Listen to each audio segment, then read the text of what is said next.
celular y me haces un favor. Así te lo digo. Yo quiero laburar con los que quieren laburar y que tengan ganas de laburar. Los que no quieren laburar, muchachos, tienen libertad de acción. Porque cuando se cagan de hambre y me vienen a pedir laburo, yo se los doy. Cuando se mandan unas cacadas que me venden falopa, yo los tengo que cubrir. Cubrir, otra vez no los raqué todavía. Como me estaban vendiendo falopa como con la ambulancia. Como me estaban vendiendo falopa como con la ambulancia.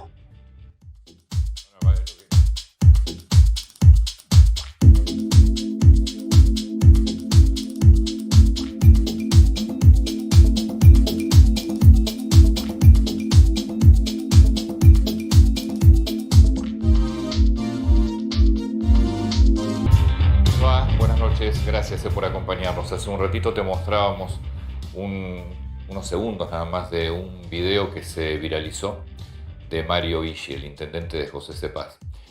Toda la historia dura 12 minutos. Después te la vamos a compartir. No tiene desperdicio. Por supuesto, lo que se viraliza, que tiene que ver con un ocultamiento de falopa, que después Illy dice que se refería a los medicamentos o la venta de falopa en las ambulancias. Eso ya está en la justicia, pero son 12 minutos que hay que mirarlos muy detenidamente y hay que escuchar la discusión de un intendente con un grupo de empleados que son ambulancieros en ese caso, porque eso te muestra además cómo es el conurbano profundo. José Cepaz es segundo cordón, es un municipio muy pobre. En el reparto de lo que era Sarmiento quedó San Miguel, quedó Malvinas Argentinas y José Cepaz.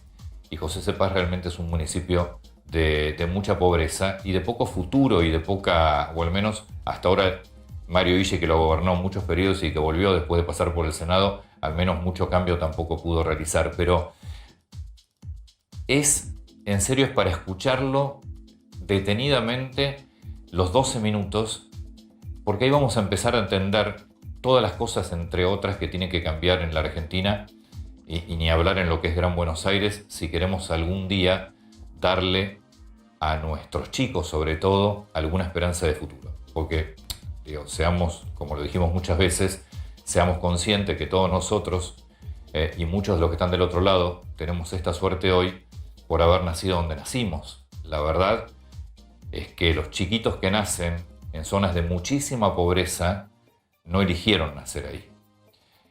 Y les toca una suerte muy diferente y en muchos casos irreversible. Pero este video te muestra lo que tiene que cambiar la dirigencia política, fundamental. Porque hay dirigentes políticos que no pueden estar nunca más al frente de un partido, tienen que estar presos básicamente. Pero aparte te explica y te muestra la realidad de una parte importante de nuestra Argentina, porque esto no se da solamente en el Gran Buenos Aires. Bueno, eso por un lado, 12 minutos dura. Yo les aseguro que no van a darse cuenta lo que dura, porque es imperdible lo que transmite, lo que refleja, y en el fondo es nuestra realidad también. Después quería referirme muy brevemente a algo que ojalá pase esta semana. Todavía la Argentina no cerró el tema de su deuda. Hasta ahora y los últimos días, tanto el ministro de Economía como el presidente Alberto Fernández ya se plantaron en la oferta. Están esperando una suerte de respuesta final por parte de algunos del NUR, fundamentalmente por parte de BlackRock. Pero nos han dicho 1 y 10 veces durante esta semana que no hay lugar para ninguna mejora más. Es cierto que la Argentina ha mejorado notoriamente la oferta, pero a veces hay que hacer el cálculo de riesgo-beneficio o de costo-beneficio, y tal vez un esfuerzo más implica la posibilidad de una Argentina mucho más sólida a la hora de salir de semejante crisis económica que venía de antes y que ahora está en los peores números en su historia, ¿no? La semana pasada se conoció la caída de la actividad industrial. Por segundo mes consecutivo marcó los 2 números más bajos desde que se empezaron a medir estos indicadores. Y lo otro que sí, insisto una vez más, aquí hablamos mucho de la necesidad de ser previsibles en un escenario de mucha imprevisibilidad. Es decir, cuando nadie sabe qué va a pasar, mínimamente tenés que tener una guía. Más que más allá que el presidente insista que él no cree en los planes son necesarios, los programas son necesarios. Y en este momento, donde lo económico juega un papel fundamental, igual que la salud, a uno le encantaría ver, por ejemplo, a un ministro como el de la producción, que es Culfas, contar algo. Digo, en un momento donde se necesitan previsiones, no importa que no se puedan cumplir y que dentro de una semana nos digan, como tal vez nos va a decir el ministro Trota, miren, lo que pensábamos para septiembre lo vamos a pasar a octubre, no importa, pero ya lo tenés armado, pero estás pensando. Digo, estamos casi, porque todos nos están diciendo que estamos casi llegando o estamos en los momentos de pico. Algunos hablan de 15 días más, algunos hablan de 10 días, pero que estamos en la curva más alta y que en algún momento esto va a mostrar que fue el pico, y ojalá sea así. Mi pregunta es, ¿y cuando esto empieza a mostrar que fue el pico, estamos preparados para empezar a salir? Los ministros esenciales para esto, y el de producción es fundamental, y tal vez esté trabajando mucho, la verdad es que no lo sabemos, porque no tenemos por parte del gobierno la comunicación que tenemos que tener. No tenemos un ministro que nos esté diciendo, miren que en cuanto esto se empiece a abrir, vamos a ir de esta manera, de esta manera, de esta manera, en esta actividad, en la otra, en los sectores que más se necesitan, en el campo, en la parte metalúrgica, en la construcción. ¿Dónde están? Y esto, insisto, no quiere decir que no estén trabajando. Tal vez están trabajando a puertas cerradas. ¿Vieron como Alberto Fernández nos decía hace un tiempo? Plan tenemos pero no lo contamos, después nos enteramos que no creen planes. Bueno, empiecen a comunicar distinto. Empiecen a comunicar distinto, porque si no la sensación es que no saben hacia dónde van. Y si ustedes no saben hacia dónde van, nosotros no sabemos a dónde hay que ir. Entonces empiecen a comunicar distinto si es que saben. Y si no saben, empiecen a buscar grupos de asesores, expertos, así como buscaron en salud en los distintos temas. Es fundamental. Estamos terminando julio. Esto empezó el 20 de marzo. Y todo indica, y ojalá sea así, que agosto va a ser el mes más duro, pero después las cosas pueden empezar a cambiar. Insisto, ojalá sea así. Y tenemos que saber hacia dónde vamos a ir.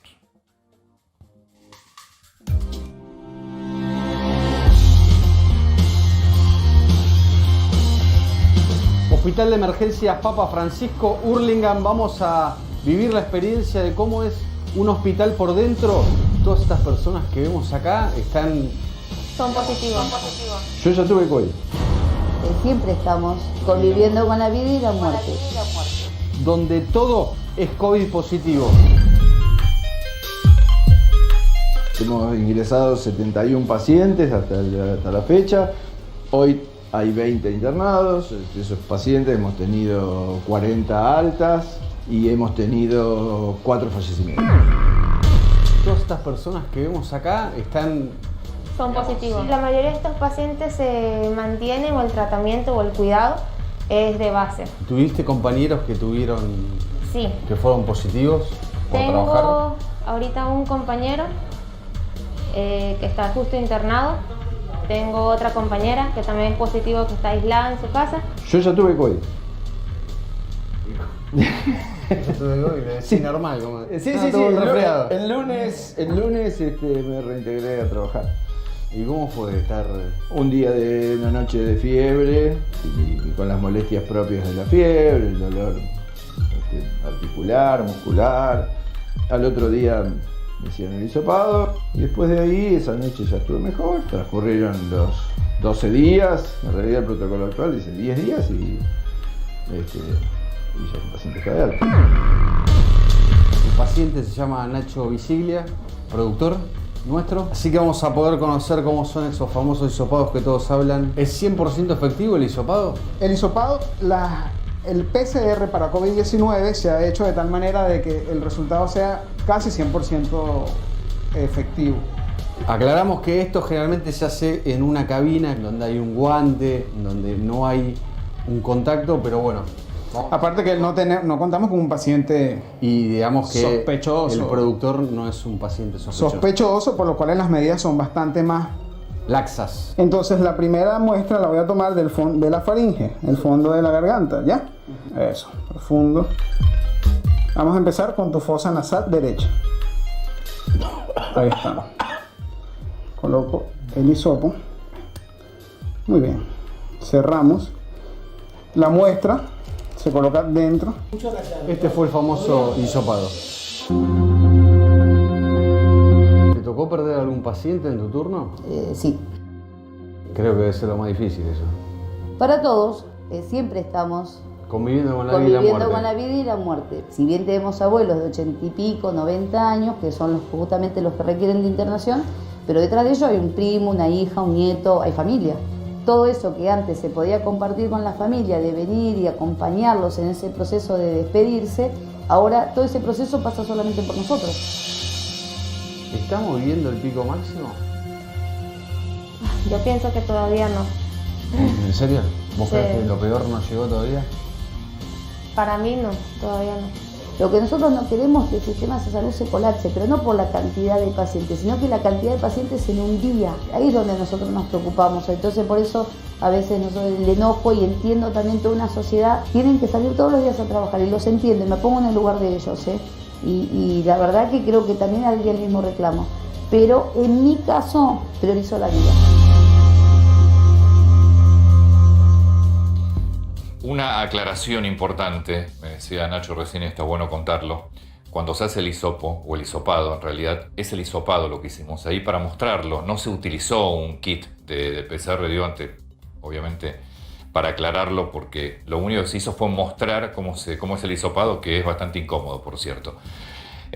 Este hospital en Hurlingham, por suerte, es uno de los hospitales que todavía tiene bastante capacidad libre.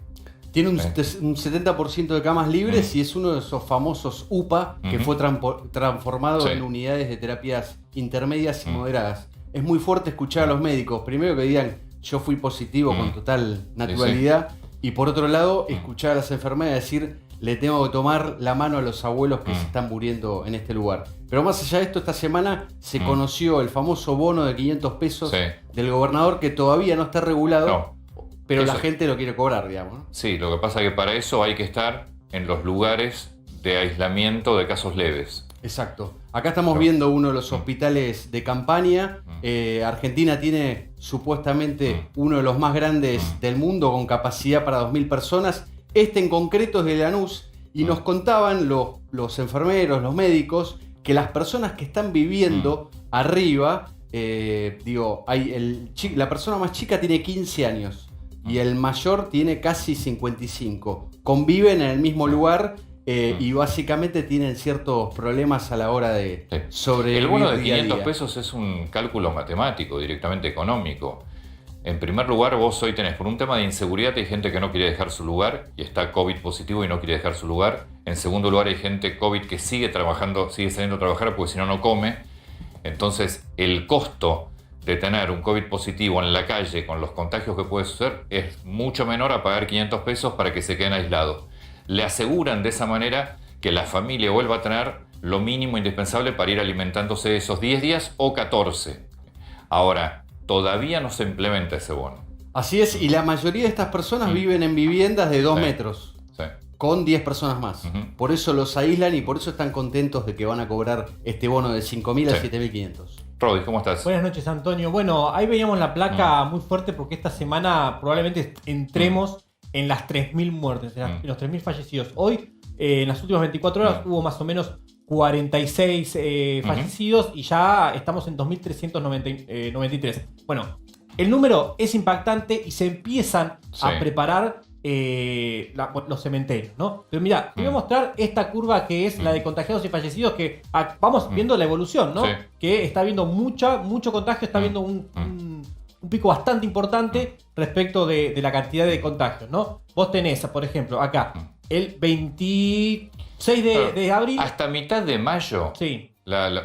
Porque de hecho, recuerden ustedes que se empezó muy temprano para tratar de aplanar esa curva, que no se disparara, que diera tiempo a preparar las salas de casos leves, terapia. Empieza a final de mayo a despegarse. Claro, exacto, porque esta curva nosotros la estábamos mostrando allá, 5 de marzo. 5 de marzo arranca esta curva cuando arranca el primer caso en Argentina. Y vemos que viene todo, como vos decías bien, chato, hasta que empieza a pegar el salto más o menos el 24 de finales de marzo. Finales de mayo. Finales de mayo, acá.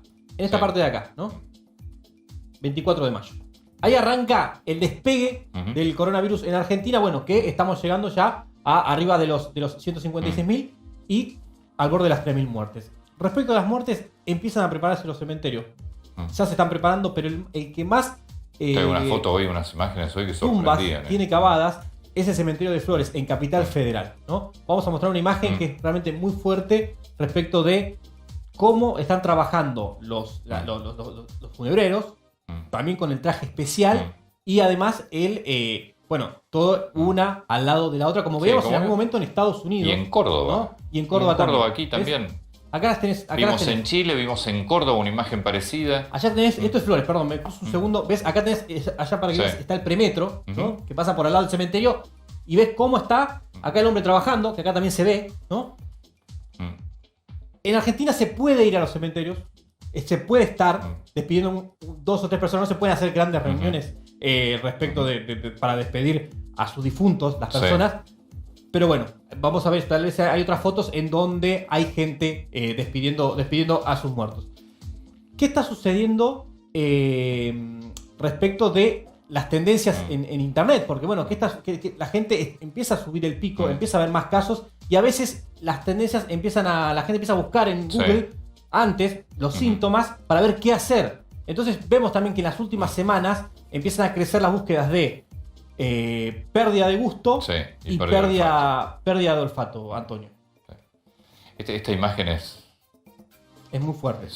Es muy fuerte. Yo me acuerdo, la vimos en Córdoba, también nos llamó mucho la atención, se vieron en el exterior, pero sobre todo porque además hoy en la Argentina, más allá del que te puedas, obviamente 3.000 muertes es un número grande, la tasa de letalidad todavía baja. Ahora vamos a preguntarle. Es de 1,8 la tasa de letalidad. Ahora te quiero mostrar una animación. Dejamos mostrarte una animación en un segundo. Pero esto de acá, mira, otra vez. Esto es solo COVID. Ese tramo que se ve es solo COVID. Mirá esta animación, mirala un segundo. Mirá. Los casos de COVID en Argentina, ¿cómo va cambiando? Arriba la primera es Cava, en la ciudad de Buenos Aires. Y después abajo la provincia de Buenos Aires. Esto lo hizo un tuitero que se llama Pipstock. ¿Ves cómo la provincia de Buenos Aires subió en un momento a Cava y después Cava volvió a subir? Estamos acá abajo, permiso Nacho, un segundo. 30 de mayo, 1 de junio. Estamos entrando en junio. Ya está, ahora. Cava y vuelve otra vez la provincia de Buenos Aires a subir en la cantidad de contagios. Y en este momento, cuando pare la animación, vamos a ver que está casi duplicando a la ciudad de Buenos Aires, la provincia de Buenos Aires. Lo que pasa es que en los últimos días tenía hasta 3 veces más. Exacto. Bueno, eso es lo que está sucediendo. Esta semana, los últimos 7 días, desde el 20 de julio a hoy, 27, el promedio de casos diarios, 5.000. Y el promedio de muertes, 97. Bueno, permiso. Gracias. Bienvenidos. ¿Cómo estás? Doc. ¿Qué tal? Intendente, me cuentan, cuéntenme cómo es ser intendente hoy. Vos estás un poquito más alejado, de Escobar y Campana. ¿Cómo es ser intendente hoy de un municipio como Escobar y cómo es ser de un municipio como de Campana? ¿En qué fase está cada uno? Bueno, buenas noches. Ser intendente hoy primero tiene que ver con reconfigurar la idea que uno tiene cuando religió, en el caso de Seba y mío, que además somos vecinos, amigos y pertenecemos a un mismo consorcio de municipios. Ese entender que hoy la inversión pública tiene que estar como nunca compenetrada en el metro cuadrado de salud y no lo que generalmente es la función natural inherente a un intendente, que es el espacio público, el acceso y demás. El acceso a la salud y también es trabajar esencialmente con la conciencia social de tu población. Más allá de acuerdos o diferencias, está claro que hay un comité de emergencias nacional que lo integra el presidente, los gobernadores, los expertos.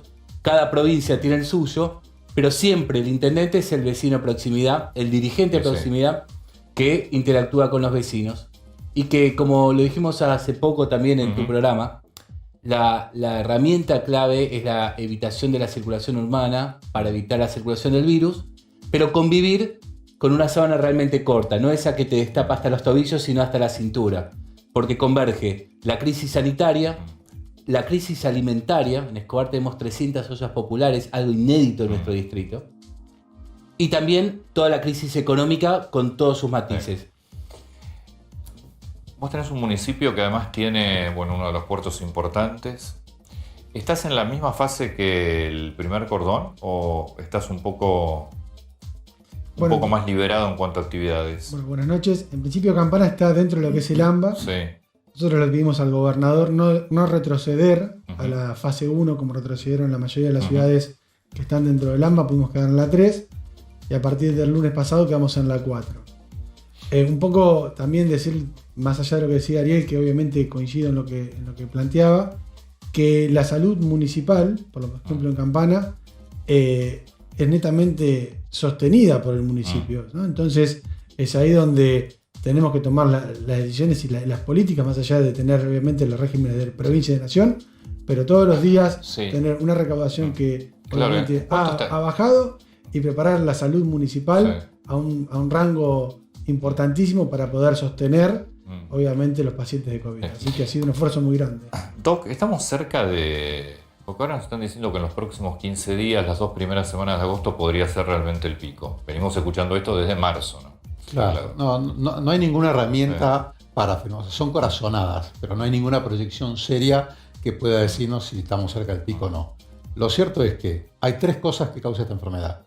Enfermedad, probablemente dicho, pobreza y conflictividad. Las 3 no dejaron de aumentar desde hace 4 meses. Y nada indica que vaya a dejar de aumentar, porque ya aplicaste la herramienta más fuerte que tenías, que era la cuarentena estricta, y se hizo varias veces.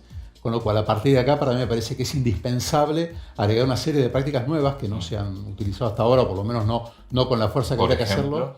Por ejemplo, hay que multiplicar por 5, por lo menos, el programa de testeos y aislamientos. Es indispensable, porque en todos los países donde bajó la curva, donde hubo un pico, la curva bajó no por un fenómeno inmunológico, eso está demostrado, no existe el tema de la inmunidad de rebaño acá, o sea, bajó porque la gente hizo distanciamiento social y porque se aislaba a las personas gracias al testeo, la trazabilidad y el aislamiento. Con lo cual, si nosotros no tenemos los testeos, lo único que estamos haciendo para bajar la curva, hipotéticamente, es el distanciamiento. Pero eso atenta contra la conflictividad y contra la economía. Ahora, yo vivo en el Gran Buenos Aires. Y lo digo todos los días, es incontrolable. O sea, a mí que me vengan a decir hoy, vamos a volver a una fase anterior. Y en la práctica, ¿cómo lo haces? Yo creo que la gente llegó a un periodo de agotamiento. Podríamos evaluar las razones. Yo creo principalmente es que hubo una gran unidad nacional al principio y después no. Y en segundo lugar, nos pasamos de diagnosticadores, pero hay los que tenemos responsabilidad de gobierno, ejercemos algunas conductas que no les pasa a todos por igual. En cuanto a la sociedad, es cierto, yo lo hablaba también con el gobernador y con el equipo del presidente, en estos días de vacaciones de invierno, o sea, uno tiene a los chicos en casa, ya con clases virtuales o distintas modalidades según el lugar donde están enojados, siempre hablando del AMBA. Bueno, hay que permitir algo más. Ese permitir algo más también significa un riesgo más. Nadie más que una madre y un padre para cuidar a sus hijos, pero como dice el doctor, el virus no te entra por la ventana si no te lo salís a buscar. Por eso, la verdad es que es una época inédita en el mundo y nos tiene que hacer pensar mucho como sociedad. Incluso, ¿qué nos votan cuando nos votan como intendentes? Porque nosotros también hacemos plazas porque la gente nos las pide, el envejecimiento urbano, el metrobús. Bueno, la verdad que ahora un Estado presente con un buen sistema de salud tendrá que ser una consigna ahí arriba, que nadie se olvide. Y perdón, Antonio, la otra cosa que le tenemos que pedir a todo el mundo, hoy salió un spot de presidencia que le sugiere a la gente que lo busque en las redes. Porque eso muestra que desde el máximo lugar de la organización del Estado se escucha lo que se dice. Venite a casa que uso el permiso de mamá, nos reunimos en la oficina diciendo que son reuniones de trabajo. Todas las excusas que nos ponemos. Cuando nos comparamos con las otras sociedades, también veamos que no tenemos ni la conducta de los coreanos, ni la disciplina de los alemanes. Digo, somos latinos, con todo lo bueno y lo lindo que tenemos y con todas las inconductas que también arrastramos. Está bien, lo que pasa es que eso es lo que hay. O sea, de alguna forma, evidentemente, a mí me parece que volver más controles, no sé si lo pusieron para algo. O sea, hay que cambiar la estrategia. Ahora nosotros estamos ante una situación que es límite. Yo creo que también esta curva que se aplanó hasta mayo hizo que también la sociedad diga, bueno, nosotros no nos va a pasar. ¿No? Nos dijeron el 20 de marzo, el 1 de abril, tenemos el pico. Y esto hizo que la comunidad se retraiga. Yo creo que igual hoy ya todos tenemos a un conocido, ¿no? Me parece. Pero bueno, creo que la gente le perdió un poco también miedo de contagiarse poniendo en principio el trabajo. ¿No? Yo veo que la gente quiere trabajar. Pero es que Mira, nadie no organiza te queda el otra, tránsito. porque si no, no puede vivir.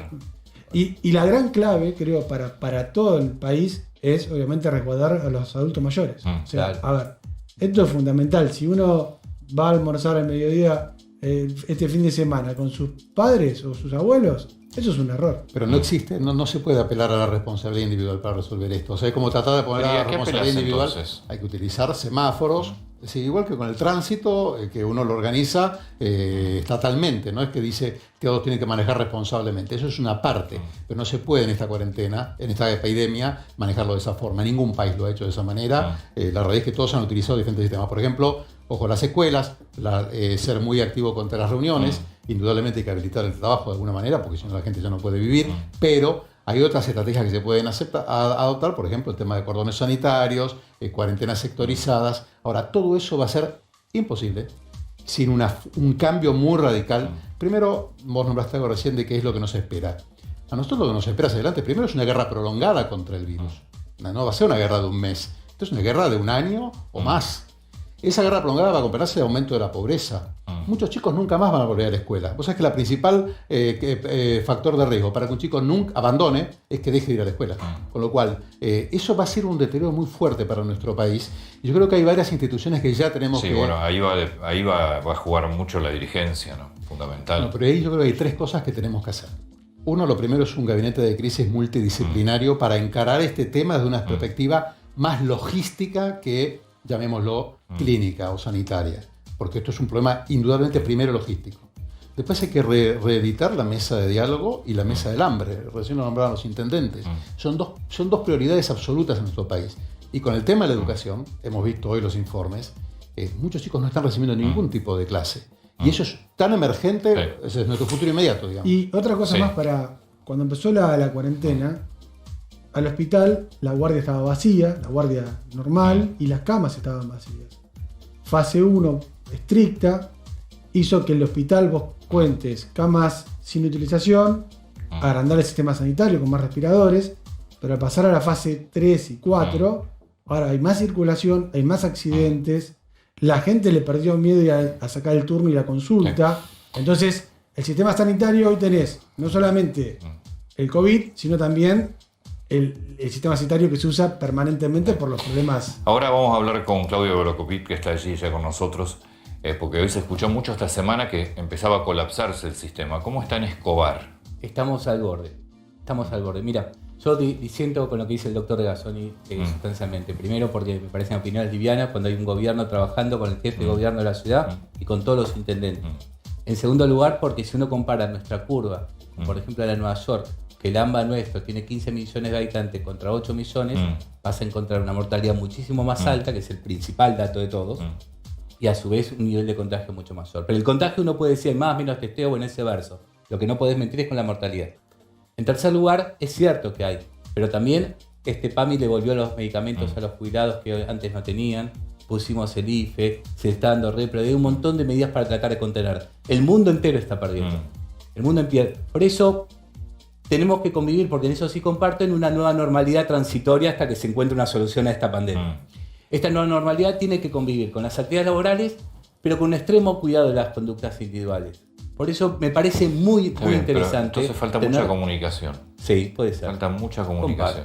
Comparto. Y también Pues es un momento también le para puedes poner definir un policía al lado de cada persona. No, o sea no hay- que... Además, te quiero decir algo, Antonio. Vos me preguntas en Escobar, seguramente en Campana también y en todos los distritos. Nuestros estados se están achicando. Nuestros trabajadores se contagian. Policía, gente de tránsito. Nosotros tenemos menos cantidad Seguro. de gente porque muchos, que es la primera línea, digamos, de combate contra esto, bueno, están en este momento aislados. Yo tengo a mi secretario de salud en este momento con COVID, al 1, 2 y 3 de defensa de civil, unos 200 trabajadores. La verdad, de milagro, hoy Seba y yo nos estamos corriendo la misma suerte que otros intendentes.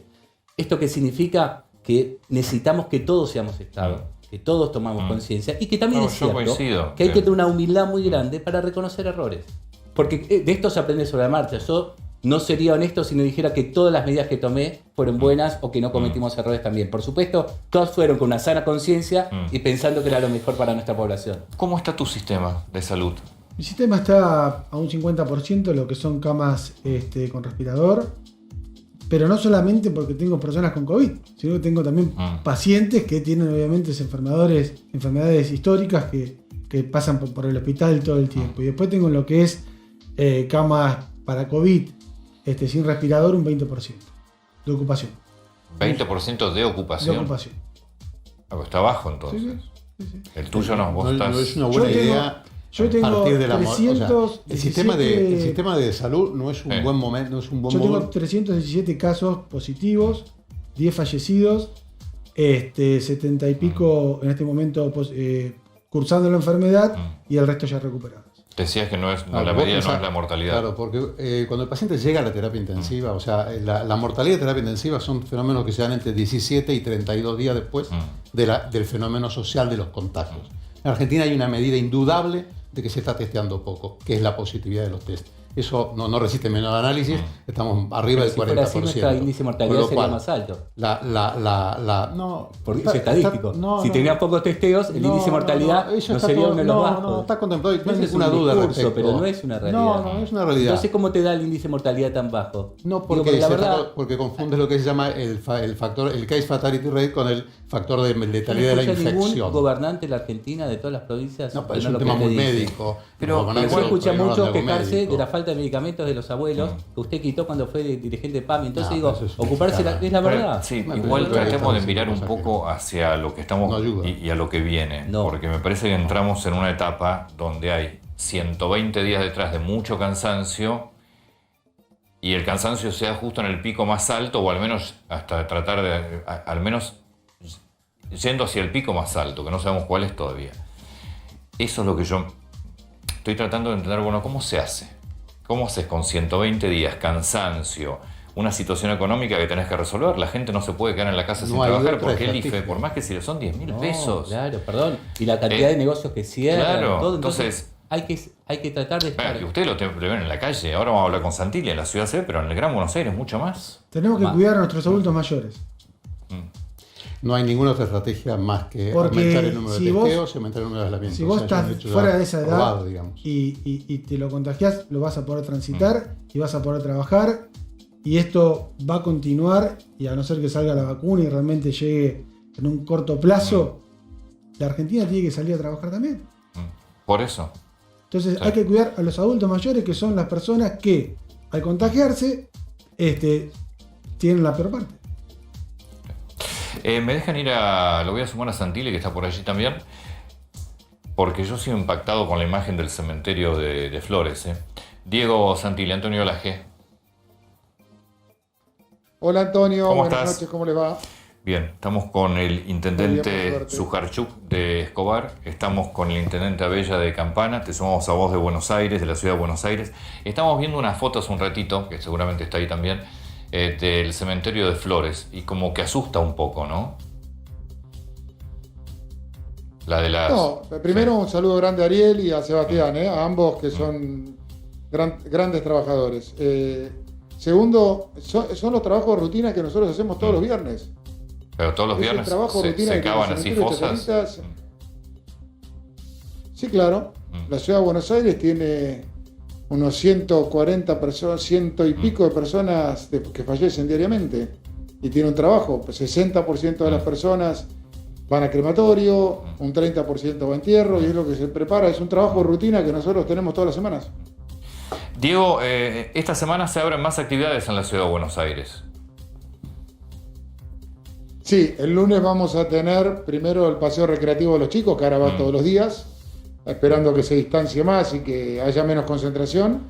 Por otro lado, abogados y contadores, una vez por semana van a poder ir a sus estudios. Recordemos que los contadores lo necesitan para la liquidación de ganancias, y los abogados porque se levantó la feria judicial, entonces de alguna manera tienen que ir regularizando sus carpetas y los expedientes, pero una vez por semana, con cautela. Eso no significa que el estudio trabaja a pleno, no tiene autorización el estudio para trabajar a pleno, sí los profesionales para ir preparando las presentaciones que tienen que hacer.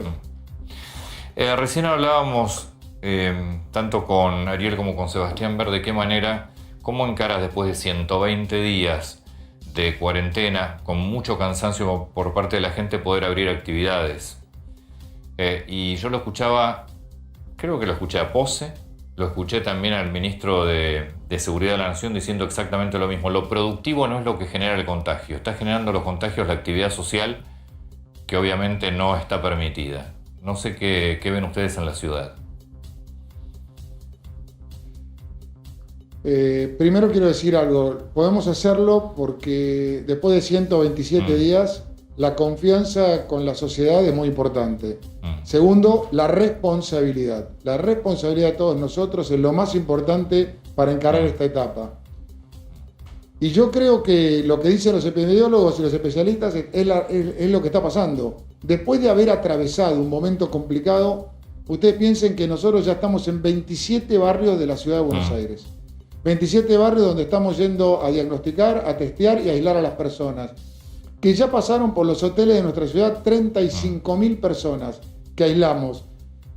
Si vos le restás los 3.500 que están allí, es unas 31.000 personas que los médicos dicen que lo tenía que multiplicar por 2 o 3, es lo que evitaste que contagien a otros.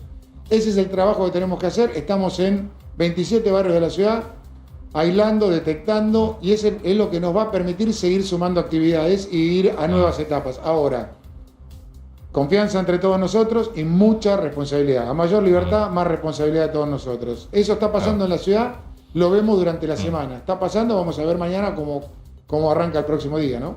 ¿Se puede llevar a Gran Buenos Aires esto? Yo creo que no es distinto. Lo que es distinto es la morfología. Con Diego hablábamos, nosotros le decíamos con Sebastián, somos parte de un consorcio, trabajamos con Pilar, con Malvinas Argentinas, con Tigre, con San Fernando, Exaltación de las Cruz, digamos, tratando de tener políticas regionales. Lo que pasa es que cambia la morfología de las ciudades, es que Escobar es casi un 40% más grande en kilómetros cuadrados que la capital federal, pero tiene el 10% de población. Entonces, yo te tendría que responder que en unos barrios pasa una cosa muy distinta a otras y sería una verdad. Campana tiene la ventaja de tener accesos mucho más controlados. Cada distrito tiene su particularidad, por eso el AMBA en sí también es bastante asimétrico. Lo que hay es una conducta común. Yo comparto la frase de Diego Santilli. A mayor libertad en torno a las aperturas, aumento de la conciencia individual. Hay que trabajar, hay que darle de comer a la gente, hay que darle de comer a la gente. Hay que pensar en replantear todo el esquema educativo y académico, también lo hay que hacer. Bueno, pero no podemos abdicar de la conducta de lo que ya a esta altura tenemos que saber todos. Distancia social, cuidados individuales. ¿Y Campana? No, yo creo que en Campana se está trabajando de esta manera. Tenemos la Secretaría de Desarrollo Humano con la Secretaría de Salud todos los días testeando en los barrios temperatura y hablándole a la gente de cómo se tiene que cuidar y cómo tiene que aislarse de sus vecinos. Entonces, al no tener la posibilidad de testear con test, lo que hacemos es un trabajo permanente, diario. Pero no pueden testear porque no hay kits. No es que no hay kit. Vos tenés que llevar hisopar y si vos tenés síntomas, no te hisopan. O sea, en el conurbano o en la provincia de Buenos Aires, para que una persona sea hisopada, tiene que tener algún síntoma de COVID. ¿Me permite un consejo? Sí. Hay que trabajar, hay que moverse en la calle como si todos estuviéramos contagiados. Totalmente. Digo, porque lo que dice Seba es cierto. Pero eso es cuarentena infinita. Entonces, yo te digo que hay que moverse en la calle. No, hasta que es se encuentre salir la solución, con distanciamiento. pensando que el que esté enfrente pudiera estar contagiado. Entonces, no me arriesgo a tener un contacto de más. Por más que tenga un enorme cariño, no le doy un abrazo y se lo debo para la próxima. Me lavo con jabón, alcohol en gel, el tapaboca. Ariel, ¿sabes lo que sucede? Sí. Vos tenés personas más de 120 días en sus casas, que no salen de su casa, no van al centro, hacen lo mínimo indispensable. Necesitan que el Estado vaya a decirle, acá estamos, no salga a explicarle, contarles, te preguntan, porque no solamente consumen la información por los medios digitales o por televisión, pero necesitan quizás esa contención del Estado municipal. ¿Qué es lo que hacemos? ¿Para qué? Para que sepan que no están solos y esas preguntas que le hacen a la gente del municipio les genera esa tranquilidad. Creo que pasa por ahí a nosotros nos dio buen resultado, por ejemplo, hicimos un IBR, igual que el intendente Almirante Brown, que es mandamos una encuesta a la gente preguntándole si tenía los síntomas típicos de COVID. Cuando contestaban y dan positivo, después se iba a un call center y ahí lo llamaba un médico para terminar de certificar. Y ahí cada uno tiene su variante, su estrategia. Esa estrategia es muy buena. Su manera te reitero, de estar. Si no se hisopa, no hay ninguna medida que funcione más que hibernar. O sea, la única alternativa es esa. Es un hecho médico no es que lo dice todo el mundo, hay el consenso internacional completo, y si no se hace eso, que es lo que se hizo, por ejemplo, el caso de Bella 31, y que dio tan buen resultado, todo lo demás es muy útil y muy importante, pero no va a alcanzar. Diego, déjame hacerte una última pregunta. Con el ministro Quirós, ¿qué están viendo hacia adelante? Porque se escuchó mucho esta semana que entramos en las 2 semanas más complejas y que el pico podría estar en las 2 semanas de agosto. ¿Qué es lo que estiman desde la ciudad de Buenos Aires que están viendo? Lo que estabas diciendo recién, Antonio, sentimos que entramos en las 2 semanas donde el ojo de la tormenta está situada, donde podría estar aquí el pico. Y bueno, si uno mira el estudio seriológico que hicimos en el barrio 31, ahora empezamos uno en toda la ciudad de Buenos Aires para determinar por cada persona positiva cuántas son las que han sido asintomáticas. Eso lo marcó en el barrio 31, que de cada persona positiva hay 9 que tuvieron COVID asintomáticos. Eso te da una proporción de la población y eso va marcando lo que le ha pasado a otras ciudades del mundo. Bueno, ese estudio ya lo lanzamos en la ciudad y sentimos que estas son las 2-3 semanas de pico, las 2-3 semanas donde más cuidado tenemos que tener, que creo que si salimos estas 2-3 semanas de manera positiva, como lo estamos haciendo, recuperando actividades paulatinamente, con mucha gradualidad, con mucha responsabilidad y conciencia, podemos ir pensando en un septiembre prometedor de alguna manera, sin ponerle mucha algarabía a la cuestión. Hay que ser muy responsable. Yo acá sí quiero ser cauteloso. Todavía no está la vacuna, todavía no está el tratamiento, tenemos que cuidarnos, tenemos que convivir con el coronavirus. Convivir con el coronavirus significa cuidarnos todo el tiempo. Estas 2-3 semanas son las semanas clave para determinar las etapas hacia adelante. Bueno, lo último, ahora sí, en serio, la relación Larreta-Kicillof, pero no la relación en términos personales, digo, la relación de trabajo, ¿se hace todos los días? O, por ejemplo, ahora vamos a esperar que esté por terminar esta nueva etapa de cuarentena para decidir qué se hace, ¿o se viene trabajando? Todos los días, se trabaja todos los días, como lo habrás escuchado a Ariel recién, Ariel Sucartú, el intendente de Escobar, que te plantea. Yo me junté con él, charlé con él, hemos mantenido reuniones, lo mismo con Sebastián, con todos, trabajamos en conjunto porque la General Paz y el Riachuelo no separan lo que la gente une. Entonces uno tiene que mirar la región metropolitana como una, con tácticas diferentes, como te decía. Geográficamente tiene otra dimensión la provincia. En el barrio 31 tenías de alguna manera edificación en pisos, que no es lo que sucede en los barrios más vulnerables de la provincia, pero hay que trabajar en conjunto. Todos los días trabajamos con ellos. Diego, muchas gracias. Gracias. Gracias, Antonio. Gracias, por favor, Diego Santilli.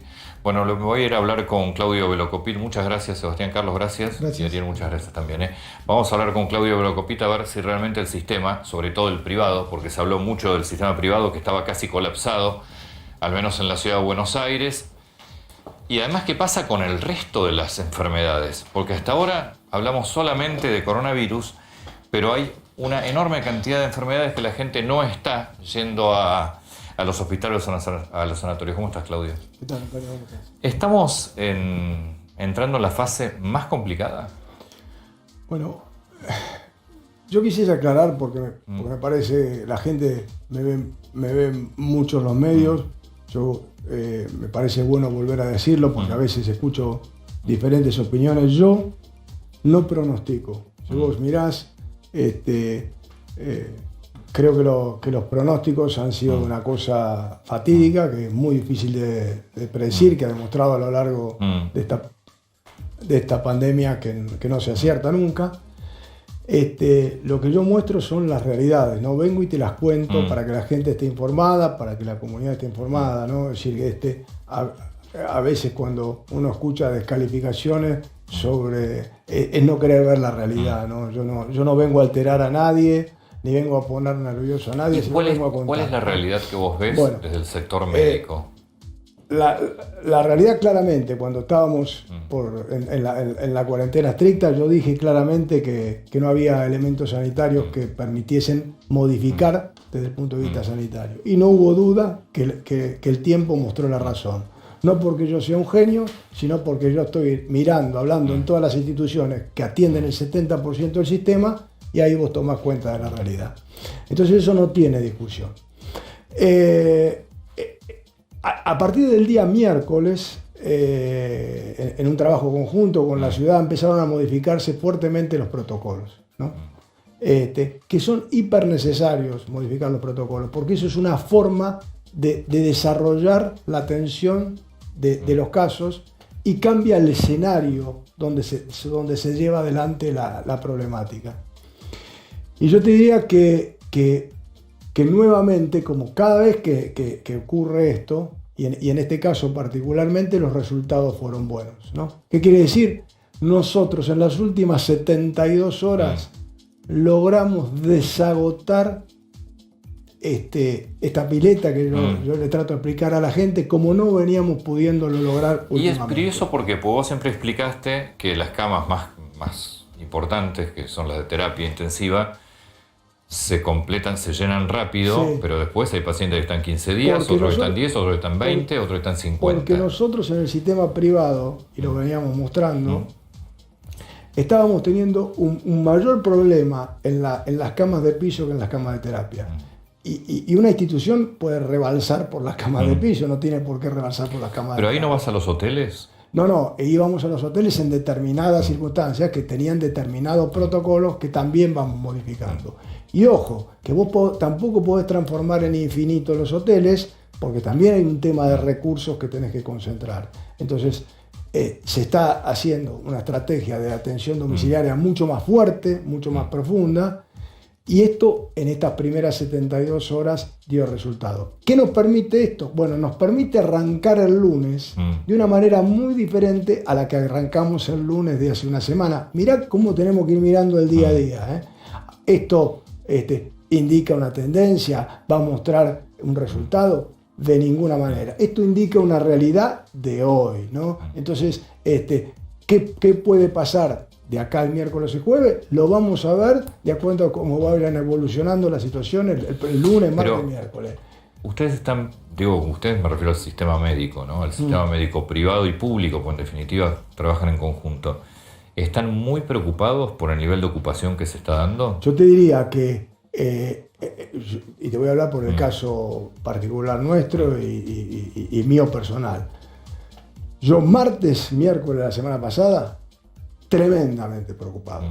Sobremanera porque no podíamos atajar. No había más lugar. O sea, se veía que no se podía atajar, que estábamos en una situación que cambió en estas 72 horas, complicadísima, ¿no? Porque también el hecho es mandar mensajes que si no uno sale y dice acá no pasa nada, viva la pepa, circulemos, ¿no? Vos ves que vas escuchando opiniones de cómo encarar, de qué es lo que hacer, y todos tienen un poco de razón, porque la situación tiene tanta hipercomplejidad que todos tienen razón. Pero hay que ir ejecutando medidas. Lo único, Antonio, que tenemos que mirar todos los días es cómo está el sistema de salud. Si tenemos el sistema de salud funcionando y absorbiendo, limitamos la desgracia. No solucionamos la desgracia porque lo estás viendo en los casos, en la cantidad de muertos y demás, pero la limitamos enormemente, trabajamos con normalidad, es decir, se trabaja en condiciones que se puede seguir sobrellevando. Y esto es lo que hay que mirar todos los días y actuar con las alertas necesarias, por ejemplo, ser rápido en los cambios de protocolo, ser rápido en las decisiones que uno tiene que tomar y monitorear qué es lo que sucede ahí. ¿Qué haces con el resto de las patologías? Porque hay mucha gente que no está yendo a los sanatorios, hospitales a atender otras enfermedades, otras patologías. Es una complicación. Que en algún momento te va a colapsar. Sí, es una complicación. Por un lado, que nosotros repetimos que la gente lo haga, consulte y haga las cuestiones. El sistema tiene un 50% de su ocupación atendiendo otras patologías. Esto es otra diferencia que puede haber con el sistema público. El sistema privado está sosteniendo un nivel de atención de otras patologías por encima del sistema público. Entonces también eso le genera una mayor ocupación. Pero lógicamente los desafíos para adelante, post pandemia y todos estos atrasos serán otro desafío que el sistema de salud va a tener que enfrentar cuando se pase esto, no hay ninguna duda, ¿no? Te hago la misma pregunta que le hacía a Santilli, más allá de que no das pronósticos. ¿Estamos en la etapa más crítica que puede durar 2 semanas, 3 o 4, digo, pero hoy estamos estamos más críticos que hace una semana o menos críticos. Bueno, hace una semana el sistema tenía muchísima tensión. Hoy, como te dije, tiene una situación un poquito más aliviada, pero yo creo que tomando los mapas de lo que sucedió en los otros países del mundo, se entiende que estamos entrando en una etapa difícil, que es la anterior a que se empiece a mejorar. Por eso todos estamos esperando. Igual no sabemos cuánto puede durar. Todos esperan, y ahí viene futurología pura, tomando lo que nosotros vemos de otros lugares, todos esperan septiembre como el mes mágico, que ojalá así sea, y quizás un poco antes, ¿no? Pero sí, todavía el camino que tenemos que recorrer es un camino pesado, ¿no? Ahora, por un lado, obviamente vos sos empresario del sector de la salud y también al ser empresario estás viendo lo que pasa en la parte económica. Lo que nosotros vemos, y yo lo cuento siempre, no sé si hay mucho más espacio para volver a cerrar. No. Entonces, ¿cómo manejar una sociedad que ya lleva 120 y tantos días y que además necesita salir por una cuestión de trabajo y económico, justo se da eso en el peor momento? Es una complicación gigante. Yo creo que hay muy poco margen para volver a cerrar, no solamente por una cuestión económica, que todos sabemos lo que cuestión de la cabeza, sino que la gente no lo acepta. Y si la gente no lo acepta, si vos querés poner una medida que la gente no la acepta, no la podés poner. Esto pasa en todos los órdenes, pasa mucho en la economía y vos lo conocés. Querés hacer algo que se te ocurre a vos y la gente no te da bola y va para otro lado. Me parece que esto limita mucho los instrumentos para adelante y bueno, concientización, ¿no? Porque la gente se cansa, es decir, y todo es largo este proceso. Vos fíjate, el ejemplo te lo da, se aplaudía a los médicos, a los profesionales y la gente hasta se cansó de eso. No es que los consideran menos. 4 meses. Pero eso es lógico. 4 meses. Por eso, pero claramente es una situación muy compleja. Entonces, esto hace que las herramientas no queden muchas, ¿no? Entonces, quede el monitorear para convivir estas semanas con el sistema funcionando, porque lo que tenemos que hacer es convivir con el sistema de salud absorbiendo los pacientes, no saturando, que es lo único que nosotros podemos medir como decir, bueno, si lo logramos eso, vamos a atravesar, comillas, con éxito este despelote. ¿Te puedo cambiar de tema? Sí. Esta semana se aprobó un paquete de 3 medidas, receta electrónica, el tema de la donación de plasma y después lo que fue fibrosis quística. Que hubo un cortocircuito además ahí entre el presidente de la Nación y el ministro de Salud. El ministro de Salud decía esto va a ser un embrollo judicial y sin embargo desde el Poder Ejecutivo dijeron, bueno, que se apruebe y después vemos. ¿Por qué es tan complejo el tema? Bueno, hay respuestas fáciles y hay respuestas difíciles. Las fáciles es decir que se cura todo, a todo el mundo, sin ningún control, y es una falsedad absoluta, ¿no? Esto no deja de lado los derechos a la gente que tiene esas enfermedades denominadas raras o huérfanas o que generan medicación de alto costo y baja incidencia, que de ninguna manera nadie que está en el sistema de salud pretenda no proteger. Lo que llama poderosamente la atención es cómo puede ser, y creo que tiene que servir de ejemplo para que la sociedad lo mire, aunque la sociedad y los periodistas, ¿no? Que yo he escuchado infinidad de periodistas levantando a 2 manos, esto se tiene que cubrir de todas maneras, los gritos desesperados, sin estudiar el fondo de la cuestión, ¿no? Y acá, fíjate, unanimidad prácticamente, acuerdo entre todos los diputados y los senadores. ¿Por qué? Porque a la política le es fácil hacer demagogia barata, ¿no? Yo creo que Ginés tuvo una actitud valiente al ir a explicar de qué se trataba esto, ¿no? Ahora, nadie se preocupó por saber que se estaba legislando a favor, por ejemplo, de un laboratorio extranjero cuyo valor de la droga es extraordinaria.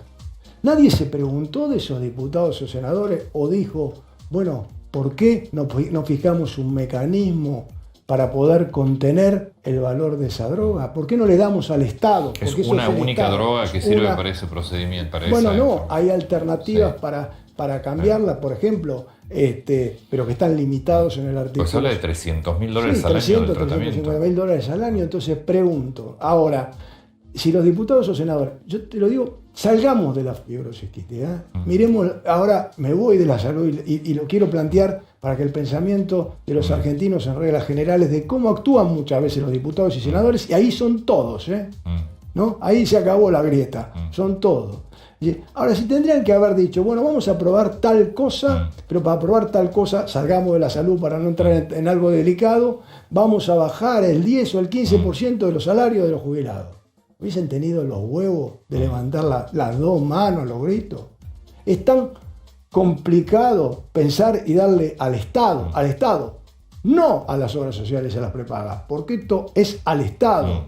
Un instrumento, una herramienta para que el ministerio pueda sentarse y negociar en las mejores formas y que esas enfermedades, como en este caso la fibrosis quística, pero muchísimas otras que generan medicamentos de alto costo y baja incidencia, que son enormes, que si nos comportamos como un país bobo, porque así es analizado muchas veces por la industria en el exterior, país bobo donde es fácil penetrar porque no hay estudios, no hay elementos que frenen y hay ejemplos sobrados de lo que han pasado con medicamentos de alto costo. Entonces, no confundir que decir que uno no está de acuerdo con no sancionar una ley de esta manera no signifique no defender a los enfermos. Significa defenderlos con la realidad, defenderlos con el sentido común y lograr que esas patologías, como la fibrosis quística o otras tantas, puedan tener la medicación.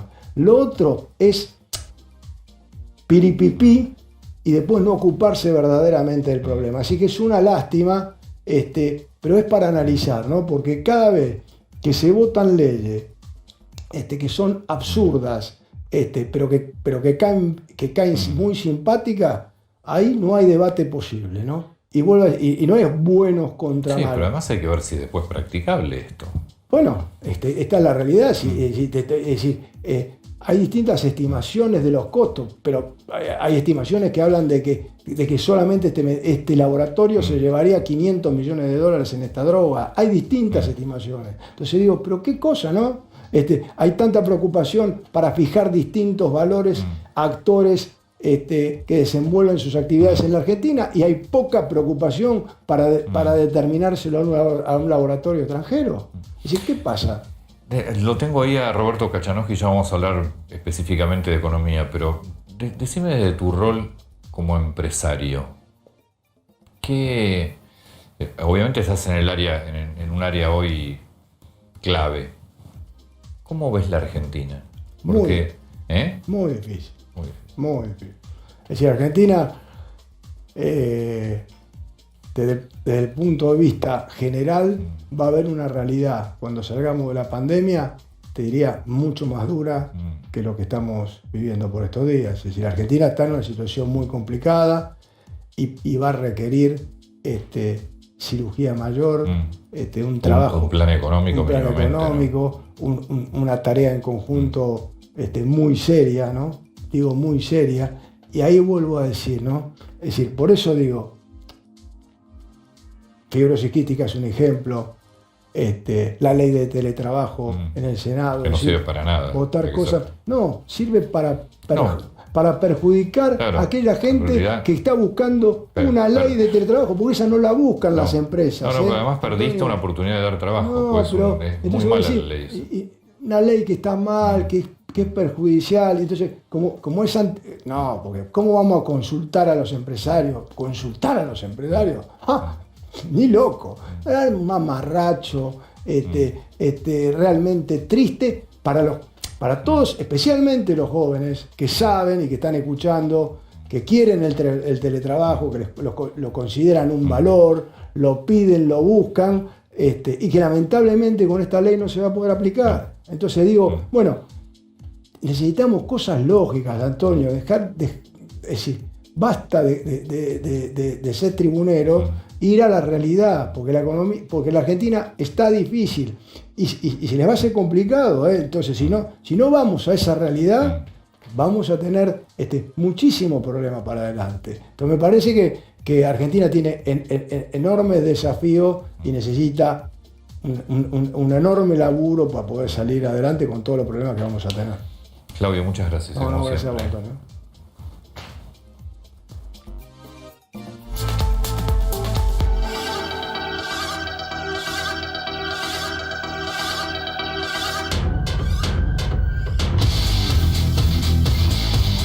La economía ha caído, en 2 meses cayó un 26%, es inédito. Nunca en la historia argentina tuvimos una recesión de esta magnitud. Lo vimos al presidente en los últimos días ufanándose de esta condición de no tener un plan. Todos los planes económicos que se presentaron en la Argentina naufragaron. Yo creo que no es el momento para ponerse hoy fiskalistas y tener que emitir y asistir a los sectores, que si vos no lo asistís en este momento desaparece. Tener que seguir manteniendo un montón de gente se me está haciendo cada día más difícil. Yo pude vender un departamento para tapar algunos agujeros. En este país la gente que da trabajo y que producimos nos castigan. Permanentemente nosotros estamos pensando herramientas.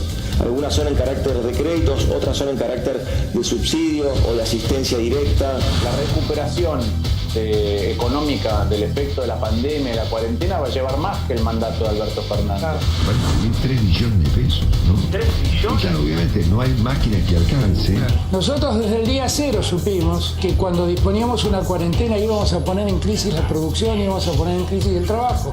Y la verdad es que muchos que andan ahí renegando, que uno no tiene plan, lo planificamos desde el primer día. Si Alberto Fernández no cambia y rápido, más rápido que temprano, fracasa.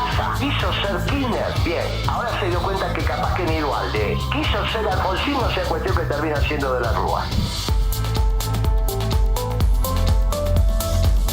Bienvenido, Roberto. ¿Cómo te va tanto tiempo? Bien, ¿y vos? Un gusto. Bueno, muchas gracias. Lo mismo digo. Te traslado la misma pregunta que le hacía a Claudio Velocopitel como empresario y vos como economista. ¿Cómo ves a la Argentina? Desde el punto de vista económico, estrictamente. Sí. Bueno, económico, más social, todo lo que sí, más implica. político, Sí. más toda la música. Mira, Argentina venía mal antes del COVID y la pandemia y la cuarentena. Si vos mirás el primer trimestre del año, el Producto Bruto ya había caído 5.7. Solamente 10 días de... Estuviste 10 días de cuarentena, así que... Y lo comparás con otros países que estuvieron en cuarentena, como Italia, España, etcétera, y caímos más que ellos. En algún caso creo que empatamos, yo no me acuerdo si a Italia o a España, los dos tenemos 5,7, pero los otros países hasta crecieron, como Noruega, 0,2%. ¿viste? De manera que nosotros venimos con problemas ya de antes. Correcto. Hace 11, venimos del 2011 con problemas, o desde antes si querés, pero estancada la economía del 2011. El problema es que ahora tenés 3 millones de problemas juntos. Tenés que salir del tema de la cuarentena que tenemos. Y a eso le tenés que agregar el problema monetario, una emisión monetaria fenomenal se mandaron. El Banco Central tiene letras de liquidez hasta acá, para que la gente entienda, son Eso te iba a decir, bonos. traducime, emisión está claro. Sí. Emitieron, me parece que no sé si había otra posibilidad, tenías que salir a... En realidad sí, pero no importa. Y podías haber bajado algo el gasto. ¿En pandemia? ¿En cuarentena? En sueldos. ¿Sabes cuánto representan los sueldos de todos los empleados públicos de nación, provincia y municipio de PBI? Pero si nunca bajaron nada, lo van a bajar ahora. Bueno, está bien, no. Si vos me decís, no quiero tocarme el sueldo y que se baje. ¿Cuánta gente se tuvo que bajar el sueldo? Que el sector privado, sí, la justicia siempre lo hace el privado, eso está Por claro. eso digo, había opción que vos me digas que políticamente, no políticamente, mi negocio de la política no se toca, eso es otra cosa. Perfecto. Pero había opción de bajar, Bien. porque son 12 puntos de Producto Bruto, es un montón de guita, son 52.000 millones de dólares. Si querés ahora hacer un poquitito menos por el Producto Bruto. Eso es los salarios de la administración pública. Sumando nación, provincias y municipios. ¿Sí? Viste que hay concejales que están cobrando el IFE, inclusive. Ah, sí, hoy nos enteramos, sí. Encima que no se va a bajar el sueldo, los tipos cobran el IFE. En fin. Bueno, no bajaron los gastos públicos, el gasto de los salarios públicos, entonces se emitió. Eso está Emitieron claro. a lo bestia. Ahora, emitieron, pero al mismo tiempo colocaron letras del Banco Central, para que la gente entienda. El Banco Central emite moneda, se la da al Tesoro, que paga los sueldos, los subsidios, etc. Y se pasa a los bancos para que la gente la pueda usar. Y el Banco Central le dice, dame parte de esos pesos que emití, toma esta cosa que se llama letra de liquidez. Por regla, ningún banco central en el mundo tiene que emitir sus propios bonos, porque no los puede pagar. ¿Sí? Ningún banco central. La Reserva Federal, por ejemplo, opera con bonos del Tesoro. ¿Por qué? Porque el Banco Central no es un banco comercial que vende tarjetas de crédito, créditos hipotecarios, préstamos personales. No tiene ingresos. Entonces emitió una deuda que es equivalente al total de los pesos en circulación. Para que la gente tenga son 2 billones de pesos en circulación, 2 billones de letras, de liquidez y pases. Eso no lo va a poder pagar. Ya, de entrada, si vos no tenés ingresos, no podés pagar ni el capital ni los intereses. Así que quiero ver cómo resuelven ese problema. Porque es el equivalente al total de los pesos en circulación. Y eso, por ejemplo, ¿qué implicaría? Que si la gente va a retirar plata del banco, el banco se da vuelta y le dice al Banco Central, che, lo tengo a Antonio, que quiere la plata, toma este papelito y llámale al LIC, dame los pesos. Sí. El Banco Central no tiene los pesos, lo tiene que emitir. Lo tiene que emitir. O te mete otro carrito, te hace cualquier otra cosa, ¿sí? O sea, no, esto no estoy diciendo nada que no haya pasado en la Argentina, infinidad de veces. Así que ahí tenés otro problema. Pero después tenés el problema de largo plazo, que es la Argentina, ¿cómo hace para crecer? La Argentina no tiene moneda, peso no hay moneda, mucho que no hay moneda, hace rato que no hay moneda. Necesitas inversiones. Y las inversiones no van a venir con esta carga tributaria.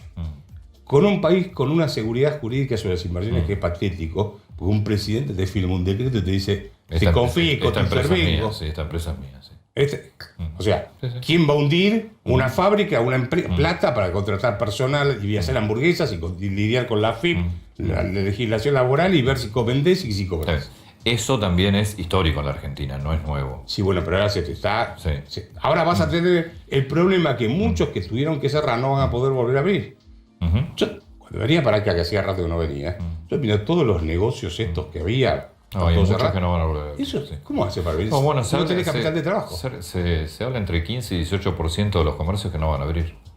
Bueno, a ver, el comerciante... Eso es desocupación, ¿no? Además. Y bueno, a ver, desde que empezó tomando febrero contra abril, que es el último dato que te da el Ministerio de Trabajo, se perdieron 270.000 puestos de trabajo. Registrados. Privados, del sector privado registrado en blanco. Andás a ver lo que es el sector privado informal. Si tomás contra el mes de noviembre, el mes anterior a que dejara Macri la presidencia, te da que perdiste más de 300.000 puestos de trabajo. O sea, quizá veníamos escorados y este tema de la cuarentena, que la manejaron horrible, encima le metió 3 torpedos por debajo de la línea de flotación. Entonces, el problema, la pregunta es, ¿puede la Argentina seguir adelante? Sí, por supuesto que puede. Pero no con esta dirigencia política. La otra pregunta es, ¿qué hay que hacer para salir adelante? Desde el punto de vista... la dirigencia es esta. A ver, tenés 2 problemas. El problema económico es un problema emergente, el problema político e institucional. La dirigencia política argentina no está capacitada para manejar la Argentina. Aceptémoslo, no están capacitados, no saben. Entonces, el problema que vos tenés es que podés sentar a todos los economistas que vos quieras, elegir el Dream Team tuyo, y si no tienen respaldo político, ni un apoyo, digamos, de noción de lo que hay que hacer en Argentina, te doy el recetario. Pero no estuvo nunca capacitada entonces, porque vos ves la tendencia de la Argentina es así. Mira, veía un trabajo el otro día desde el año de datos del Banco Mundial. Ahora tengo que corregirlo desde 1880, voy a hacerlo. Pero desde 1961 para acá, Argentina estuvo el 38% de su tiempo en recesión. En recesión. Fue el país que más tiempo en recesión estuvo en el mundo, por arriba de países africanos. ¿Desde qué año? Desde el 61 el Banco Central, el Banco Mundial te da datos del 61. El 40%. Claro, yo tengo la serie histórica desde 1880 y de antes para tomar de la consolidación. Ya hice la cuenta y olvidaste. Bueno, en todo ese periodo crecíamos Pero por eso, entonces también es tenés un problema de dirigencia política. Claro, pero no de ahora, casi te diría del 40% de los años. Yo te diría mitad del siglo XX. Ahí ya te empezaste a perder. Porque hubo, inclusive te digo, he leído debates de los socialistas, eran brillantes los tipos en el Congreso, estoy hablando siglo XX, ¿no? Eran brillantes los tipos debatiendo. Pero vos mirás hoy el Congreso, los debates que hay, son patéticos. La verdad es que no están formados. No se debe haber alguno que más o menos funciona. ¿Y qué habría que hacer? Pero, desde el punto de vista económico, sí, tenés que tener una moneda. Sí. Argentina no puede tener su propia moneda, así que tenés que pensar en alguna competencia de monedas o cosas O sea, o canasta, o dolarización o algo así. Sí, o dolarizás o dejás que la gente haga transacciones. Tenés que modificar el código comercial y civil y que la gente pueda hacer transacciones en dólares, en euros. Después hay una propuesta que esta no te la voy a explicar porque es más complicada, pero para que la gente pueda usar la plata que tiene en el exterior, tendrías que permitir que se hagan pagos en el exterior con contratos acá, pero es otra historia. Tienes que hacer una reforma laboral, no la que están haciendo ahora con el teletrabajo, una reforma laboral para que las empresas tomen no sirve gente. para nada. Claro, pero la idea es que las empresas tomen gente.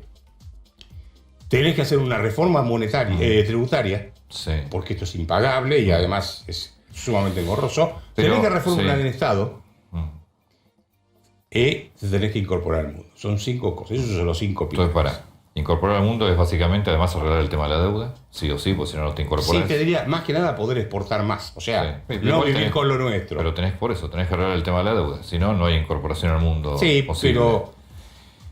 Déjame que te sigo traduciendo. La reforma tributaria implica que sí o sí reformes el Estado, porque vos estás planteando que la presión tributaria sea menor. Por eso la incluí, la reforma del Estado. Tenés que hacer una reforma del Estado. Sí o sí tenés que bajar los gastos porque vas a dejar de recaudar. Porque si no el sector privado no puede con esta presión tributaria. Y la reforma laboral, bueno, más que obvia. Y después necesitas una moneda, porque si no, no puedes hacer transacciones. Y la moneda sí que vos planteaste o libre utilización de otras monedas o dolarizás, eso es una canasta. El peso, si vos haces que la moneda hoy sea libre competencia, el Banco Central se muere solo porque produce una moneda que nadie la quiere. ¿Hay riesgo de hiperinflación con esto que vos contaste de todo lo que se emitió? Y todo lo que el Banco Central después emitió además en letras. ¿Querés mi respuesta o una respuesta sincera? No, yo quiero una respuesta sincera, sí. Yo creo que sí. Y te digo por qué. Vos tenés hoy un stock de monedas emitido que la gente no quiere, pero que no puede sacar de los bancos, porque no vas al banco a la ventanilla a retirar, no podés hacerlo tan fácilmente.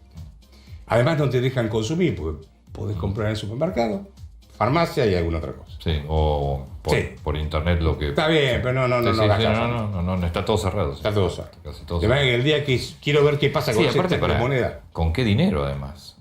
Porque no es que la gente tiene dinero tampoco. Bueno, es la plata que está en el banco, la gente no la puede sacar, porque si la saca, quiero ver dónde va a parar el blue y demás. ¿no? Así que tenés un stock de plata emitido que la gente no quiere. Tenés el problema de las LELIC pendiente, que te juega contra los depósitos. La gente va a retirar la plata y no está la plata. Y además te juega el déficit fiscal futuro, porque no sé si coincidís conmigo, que difícilmente después de la cuarentena, no sé cuándo la van a levantar, equilibren las cuentas del sector público. Vos tenés 10 puntos de déficit fiscal, mínimo, 7 puntos más el cuasi fiscal, más... Lo que pasa es que para tener un equilibrio tenés que bajar gastos, no va a pasar eso. Bueno, mira, pará. Entonces, vos me preguntaste si y te digo, mira, entre el stock de monedas ya emitido que la gente no quiere, el problema de las LELIC y los pesos que vas a tener que emitir para financiar el déficit fiscal, pues no tenés otra forma de financiarte, corres ese riesgo. ¿Y cómo lo evitas? No me digas bajando el gasto. Decime cómo lo evitas. No, bueno, si vos te tirás del balcón, no te puedo evitar que frenes. Mañana o dentro de un mes o dentro de 2 meses logramos. El mundo encuentra una vacuna o dentro de 5 meses. Se empieza a normalizar un poco la situación económica en general. ¿Ves un crecimiento rápido de la economía argentina? No, veo sí que estadísticamente te va a dar aumentos importantes y te van a vender que estamos creciendo a tasas chinas. Porque suponete, vos tenías un promedio de producción de 50 unidades. Hoy estás en 0 o en 1, suponete. Pasaste a 2 porque sacaste. ¿Aumentaste el 100%? Sí, aumentaste el 100%. Estadísticamente te va a dar eso. O sea, vas a ver números de aumento en la actividad que van a ser fenomenales. Te lo van a querer vender como estás a tasa china, pero vas a estar lejos de los 50 unidades que tenías que producir. ¿Se entiende? Se entiende. O sea que eso es lo que vas a ver el día que terminemos con esta cuarentena, que ya no sé qué número vamos, 120 y pico de días. Tenemos el 130 ya. Sí, el récord mundial. Yo en la semana dije 127 en un momento, así que vamos a estar en 130. Sí, probablemente. Sí, igual es una cuarentena también bastante particular ya a esta altura, ¿no? Me parece que... Mira, hay un sitio que se llama Our World in Data, no sé si lo viste, te da... Hay un índice que te muestra cuáles son los países que tuvieron la cuarentena más dura. Argentina está entre ellos. y tiene una de las caídas de actividad económica más importantes. Recién hablaste que el Blue se te puede ir a andar a buscar el Blue si la gente pudiese utilizar el dinero que tiene. Pero, ¿no lo está utilizando? Tenés un Blue de 133 también, ¿no? Ya. Sí, bueno, lo que puede la gente va y lo compra. El tema es, ¿qué pasa si vos permitís que la gente opere ya más libremente en el sistema financiero? O sea, que pueda retirar la plata como se le dé la gana. Y ahí te quiero ver. Pero digamos, ¿no?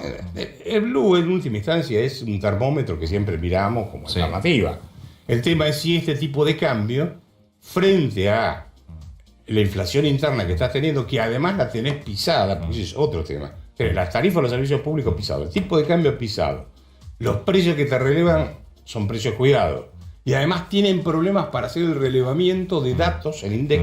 No digo que esté mintiendo los datos, aclaro, No es lo que fue en el periodo anterior. Yo creo que Marco Labaña está trabajando seriamente. Pero más allá de eso tienen problemas porque no pueden mandar a la gente a hacer la encuesta a la calle. Entonces buscan los datos por internet, les salen datos raros. Qué panorama, No, bueno, si querés hablamos de la economía suiza me parece, y estamos mejor.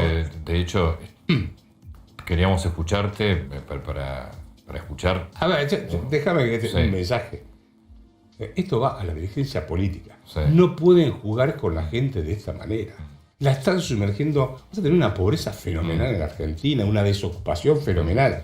No pueden seguir jugando al negocio de ellos de la política. Vos viste lo de Isi, fue una vergüenza el otro día. Todo el tiempo lo mismo. ¿Viste? Y tenés que ver los 12 minutos del video de Isi. Porque lo que se vio es un 30 segundos. Dura es más 12. patético.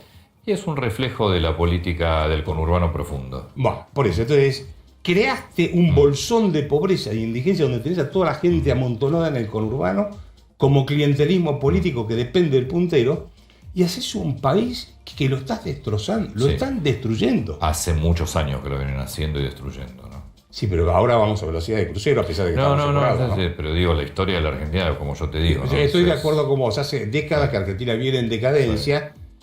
Pero te diría que hoy no es el gobierno actual, es el conjunto, la dirigencia política. No está preparada para sacar a la Argentina adelante. Roberto, muchas gracias. Gracias por invitarme. Por favor, gracias a vos.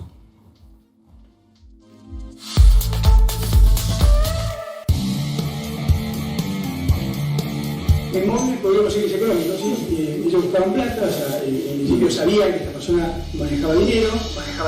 Lo torturaron fuertemente para obtener información de dónde supuestamente tenía escondido el dinero que los propios acusados dicen que era dinero de la corrupción. ¿Qué dijo Saeta? Lo culpó a Gómez. Gómez me pidió que le enviara fotos para seducirlo a Gutiérrez y así robarle el dinero de la corrupción. Y tiene un embargo de 900 millones de pesos y figura con 30 y tantas propiedades. Para la justicia, estamos hablando de una persona millonaria. Tienen desde barcos, hay casas, por ejemplo, en las lomas de San Isidro. Están casi todas en Ushuaia, en Santa Cruz y en la Patagonia. Bien. No hay mucho en Buenos Aires excepto el country. En Highlands, por ejemplo, además tiene otra particularidad, que es que cada vez que entras a un country te toman, digamos, el dominio de tu auto y sabes en qué auto fue. Entonces ahí encontrás BMW, Mini Cooper, bueno, de todo.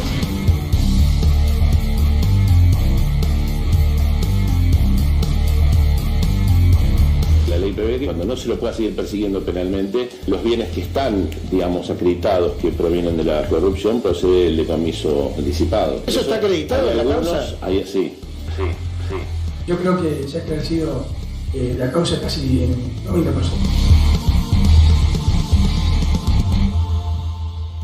Te escucho atentamente. Ahora, gracias, Doc, antes que nada, por la visita. Te escucho Antonio, atentamente. a ver, ¿qué tenemos acá? ¿Qué estamos viendo? Al principio, estas son las dos familiares más directas que tenía Fabián Gutiérrez. A la izquierda de la pantalla, su hermana, Valeria Martinovich. Ahí está en esa foto con Gutiérrez. Sí, déjame aclarar algo antes que nada, porque ya el juez lo que públicamente ya aclaró que lo mataron por el dinero. Exacto. Ya está. ¿Se acuerdan por el principio que una relación íntima que tal vez, que pasional? No. Ya el juez de la causa dijo, buscaban dinero. Sí, y ahora vamos a ver, Sí. un rato vamos a ver las testimoniales de las indagatorias que hubo en el juzgado que hablan sobre el móvil económico. Esas cifras... Esas son las cifras de los embargos que tuvieron cada una de ellas. Son la madre y la hermana. A la derecha, la madre, Teresa García. Son para la justicia las dos testaferros de Gutiérrez. Bueno, para acá. ¿Me decís por qué un embargo? ¿Por qué un embargo con esa cifra? ¿Qué representan 10 pesos o 600 millones en un embargo? ¿Por qué la justicia pone un monto determinado? Pone ese monto determinado teniendo en cuenta la cantidad de bienes que tienen y que supuestamente es el valor. O sea que la justicia sospecha firmemente que esta señora, La o estas madre, dos señoras, la madre y la hermana, tienen bienes que están a nombre de ellas, pero el dinero con el que se compraron esos bienes vienen de Fabián Gutiérrez. Porque ellas no tendrían la capacidad económica para afrontar esos gastos. Claro, de hecho, la Cámara Federal les bajó porque tenían embargos un poquito más altos de 700 millones y se los baja a 650 millones. O sea, hay algún bien que lo corrió. Vos presentás una declaración jurada con las propiedades que tenés y te da 650 millones de mangos. ¿No está la FIPA haciendo tac, tac, tac? Nada. Bueno, preguntarle al doctor, no sé. Que tiene clientes, ¿no? En esa causa. Sí, tengo un cliente puntualmente que tenía un embargo también en su momento por el doctor Bonadío por 700 millones de pesos. Sí. Y la reducción que hizo la Cámara fue de 50 millones de pesos. Quedó un embargo de 650 millones, lo cual nosotros también igual lo apelamos a casación. ¿Y tu cliente tiene capacidad económica para demostrar ese ingreso, no de 650 millones. Lo que pasa es que también los 650 millones de pesos se refiere a 5 millones y medio de dólares aproximadamente. Sí, es una fortuna. Bueno, está bien. Pero mi cliente, por ejemplo, uno de los que está embargado por ese monto, tiene la capacidad económica para adquirir ese bien. Bueno, pero lo tiene, entonces está bien, lo tiene. Pero no lo tiene. Lo que nosotros nos hace ruido y que la Cámara, por eso yo el otro día dije que para mí es errónea la interpretación que hizo la Cámara, porque demostró esa capacidad económica de hace muchísimos años atrás, que viene trabajando y teniendo esos bienes, esa capacidad económica. Pero ¿y la madre y la hermana? Claro, la madre y la hermana tienen ese problema. Tienen que demostrar en las próximas instancias si tienen la capacidad económica para justificar esos bienes. Hay algunas trampas. Mirá, acá atrás tenés algunos de los bienes que van a ser, que en teoría se pidió el decomiso y hay que ver si van a ser finalmente decomisados. Sí, esta semana el jueves Martínez de Giorgi Va a tiene que tener que tomar una resolver. decisión Claro. y va a resolver en los próximos. Esta semana seguramente vamos a tener respuesta de la justicia. Mira, ¿qué tenés acá? Tenés las dos fotos de la izquierda, la que dice en el medio 3.2 millones de 3.200.000 dólares, es un hotel en Tierra del Fuego, en frente al lago Fagnano. Del secretario de Era presidente. el hotel que era de Fabián Gutiérrez. A la derecha, abajo de 50.000 dólares, dice, es uno de los barcos, uno de los catamaranes con los que hacía un circuito. Recorrido por los lagos, sí. Un recorrido por los lagos. Está bien, pero ese hotel, ¿estaba a nombre de él? Estaba a nombre de. Era una empresa, o sea, no en forma personal, era una empresa, que había comprado él y que era propietaria de ese hotel. A ver, esa era la inversión más grande que tenía Fabián Gutiérrez. Este hotel. No, bueno, y hay que hacer también una distinción, Sí. porque cuando se empieza a investigar esto, empieza todo con la causa de los cuadernos, que se conoce como la causa de los cuadernos.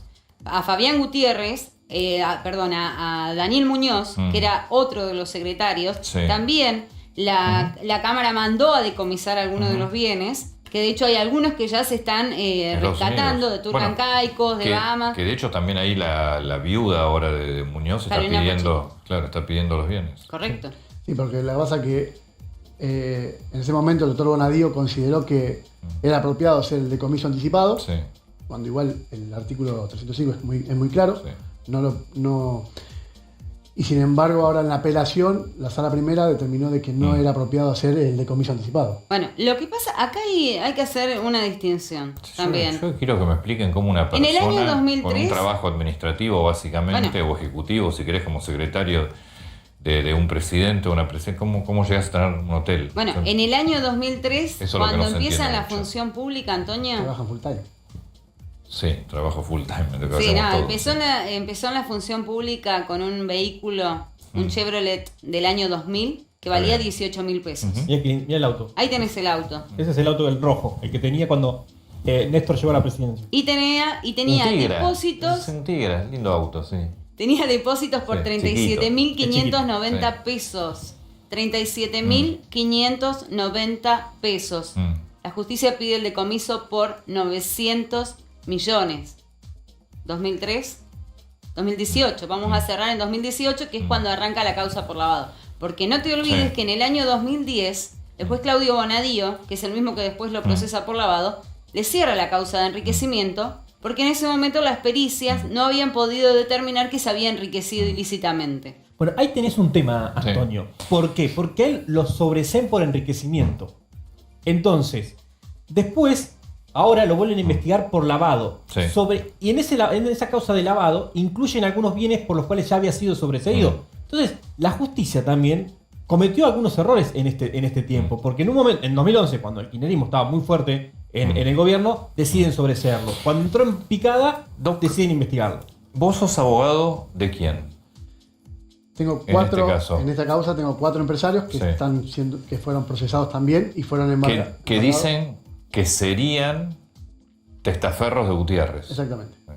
Lo cual igual no tiene ningún argumento porque la realidad es que los bienes que ellos adquirieron... Porque ellos le compraron propiedades a Gutiérrez, en teoría. Tampoco. Hay una escritura que quiero mostrar. Hay una escritura que quiero mostrar, Antonio, si la tenemos en pantalla. Porque me parece importante. No por la persona que compra, sino por la persona que aparece como vendiendo. Estos 4 empresarios que son representados, vos los representás a ellos, están en la causa de Fabián Gutiérrez. Dicen que eran testaferros de Fabián Gutiérrez. Sí, la acusación es genérica, como tenía esa costumbre de hacer el doctor Bonadío. Sí. Entonces los acusó de lavado de activos. Está bien, pero lavado de activos es básicamente también porque lo que vos tenés en realidad es de él, con lo cual lo están lavando, sos testaferro. Lo que pasa que igual es, ahora yo no coincido con lo que dijo el doctor Stornelli el otro día en otro programa, donde él dijo que hizo el decomiso anticipado porque él entiende de que esto es así, pero el artículo 305 es muy claro. Es los bienes que son registrables a nombre de Fabián Gutiérrez porque es por fallecimiento, pero no todo lo que estás investigando, no puedes ir a decomisar todas las propiedades porque son... Por ejemplo, esa placa que está mostrando... Esa placa. A mí me interesa, doctor, preguntarle porque $200.000 salió una propiedad que es de su cliente, pero la que firma es Valeria Martinovich. Fue en el año 2012 que la compró. Valeria Martinovich es la media hermana de Fabián Gutiérrez, indicada como presunta testaferra de Fabián Gutiérrez y que hoy está embargada en 650 millones. Ella vendió como apoderada de la titular registral de la propiedad. ¿Sí? Lo que nosotros nos encontramos con un problema es, deberían sacar una ley nueva. Es decir, todas las personas, secretarios, todas las personas que trabajan con los gobiernos, que por 10 años no puedan vender propiedades, no sé. Y también a los familiares. Porque si no tenés seguridad jurídica, del año 2012 que compró la casa este señor. Bueno, pero ¿por qué aparece ese apellido, Bien. doctor? Bueno, porque Martinovich. era apoderada la persona que le vendió. En definitiva, hay que preguntar... no el que compró, porque si el que compró tiene la capacidad económica para hacerlo, no debes investigar. Ahora, lo que sí parece claro es que Gutiérrez tenía plata, tenía dinero. Sí, pero en el año 2012 cuando él compra, en el año 2010 Bonadío lo había conseguido de la causa. Entonces, ahora, hay una casa, no sé si es un cliente suyo, creo que sí, una casa en un country, en el Highland Park. Una casa que se compró por $380.000. No. Error. Bueno, espera, omitimos el precio de la casa y después nos decís de cuánto fue. Sí, igual para el Highland. problema, no es nada. La pregunta para acá es un precio, una casita. Sí, bueno, esta casa del Highland que se le atribuye a Fabián Gutiérrez es porque el seguro de la casa estaba a nombre de Fabián Gutiérrez. Entonces el juez dice, bueno, si aseguró la casa es de él. Es así. Sí, te lo puedo explicar eso. Una persona asegura una casa si no es el propietario de esa casa. No, pero el tema fue así. Fabián Gutiérrez en ese momento alquilaba esa propiedad, se alquilaba al titular de la casa. A raíz de que tuvo muchas denuncias dentro del country, el titular le pidió que asegure el bien y no le renovó el contrato. Ese seguro se hizo como se hace en cualquier alquiler. El titular de un bien es decir, yo soy el dueño y vos sos inquilino y a vos te digo que lo asegure, el seguro yo. No, yo lo aseguro, sí, pero el beneficiario sos vos. Es lo que hicieron. ¿Sí? Ese seguro, el beneficiario final era el dueño titular del registral de la casa. La compra mi cliente, ¿sí? Mi cliente también tiene capacidad económica para comprarlo, la compró y sin embargo hoy es una de las que está pedida para el decomiso. Es un disparate. ¿Cuánto, así con el correr de los gobiernos? O sea, un día alguien va a tener que hacer un cálculo de todo lo que significa el dinero de corrupción. Debemos tener 3 o 4 Argentinas. Pero así a través de las décadas. Lamentablemente, la corrupción es un mal que está muy enquistado en nuestra sociedad. Digo, porque los dirigentes también son de nuestra sociedad, ¿no? Vamos a hacer un corte breve. En un ratito vamos a meternos en el otro tema que me parece que muestra de esto que estamos hablando. Muestra el otro costado, si querés, un costado todavía más grave de la dirigencia, y nos vamos a meter en el conurbano profundo José Cepaz.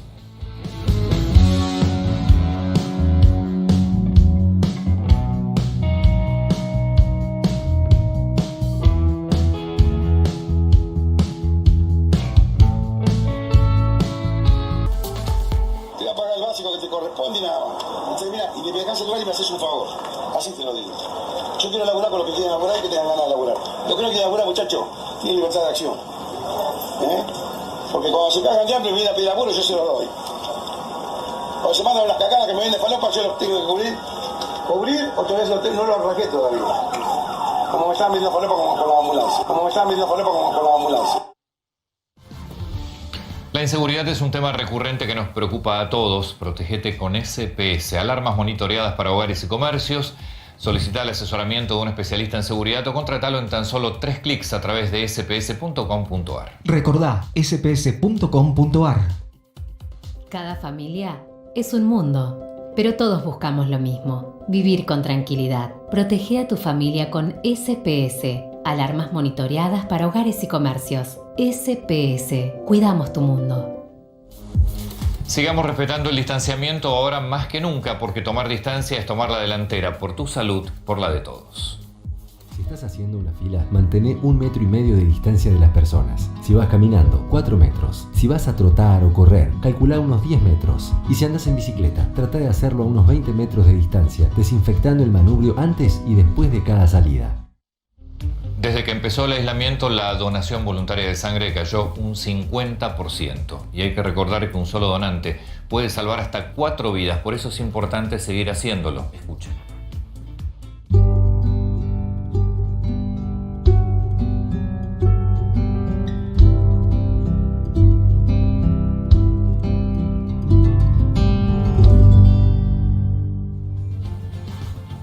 Este fin de semana se viralizó un video de Mario Viggi, que es el intendente de José Cepaz, un histórico intendente, ¿no?, que estuvo varios periodos, después hizo una pausa en el Senado y volvió a la intendencia, donde lo que dejaba a la luz es que cubría las ambulancias o los ambulancieros cuando había algún caso de venta de falopa. Falopa que después él dijo me refería a medicamentos, como si fuéramos todos idiotas. Ahora, el video es mucho más largo. El video dura 12 minutos. Son 12 minutos prácticamente imperdibles, porque lo que te muestra es el manejo que tiene un varón del conurbano, porque Mario Viggi es un varón del conurbano, en un municipio que también hay que decirlo, es un municipio muy pobre. En el reparto, cuando se partió Sarmiento, Capitán Sarmiento. 95. Fue Malvinas Argentinas, es hoy Malvinas Argentinas, San Miguel, y quedó José Cepaz. José Cepaz sin duda fue el más perjudicado en el reparto. Y después termina siendo perjudicado por la dirigencia política. A ver, vamos a entender de qué se trata esto. Este video no sé de cuándo haber sido, pero fue ahora, el 4 de julio. El 4 de julio. Momento de pandemia. Contextualizarlo porque lo que vas a ver acá es, en un momento hubo una suerte de piquete o de paro, y Mario Viggi se reúne, cita a los ambulancieros o va a una reunión de los ambulancieros para encararlos y explicarles cómo tienen que trabajar, cuánto va a pagar, y al que no le gusta se va, pero escúchenlo porque, insisto, es una radiografía de una parte de nuestra dirigencia política y es una radiografía que te explica muy bien por qué la Argentina, si sigue así, nunca va a salir adelante.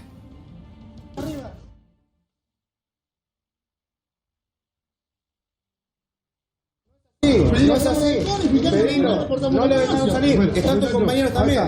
Diego, ¿para qué convocaste esta reunión vos? Sí, para avisarles que mañana iban a empezar a trabajar del día, como te dijo, de 1 a 1. Todos se metieron los turnos de Los móviles quedan a cargo de 2 personas.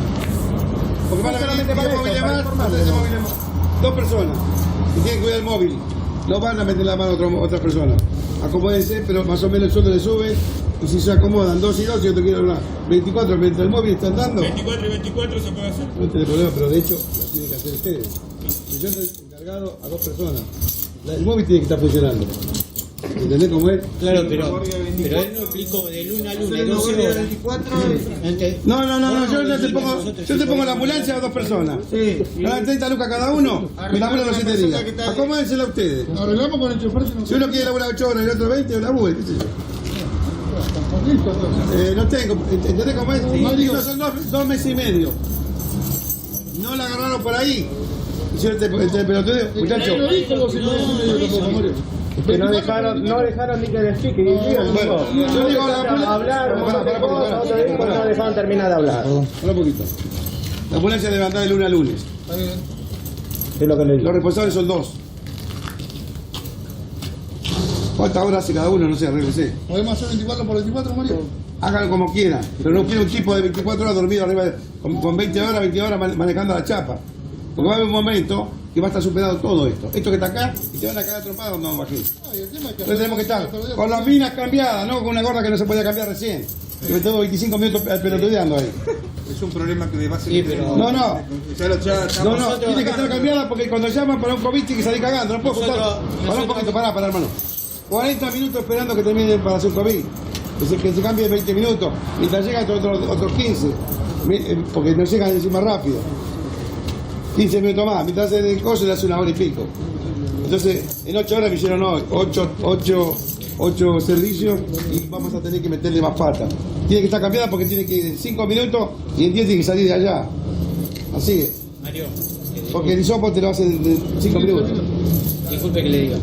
Nosotros a veces... Ahora, vos lo que estás viendo ahí es un intendente negociando, parece que fuera la guita de él. No, pero el problema es ese, que algunos intendentes creen que el municipio es de ellos, el dinero es de ellos. Cero, vos fíjate que nada.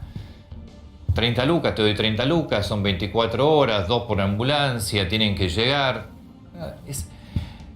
Es cierto, porque me parece que también está bueno explicarlo. José Cepaz debe ser uno de los municipios más pobres y además de mayor clientelismo, porque en definitiva todo lo que está viendo acá también termina siendo todo clientelismo, porque 30 lucas, que esto, que lo otro. Esto va más allá del personal de planta, porque en un momento van a ver que le dice, el que no quiere que se vaya, yo no los voy a echar, cobrarán el básico. Pero el manejo es este.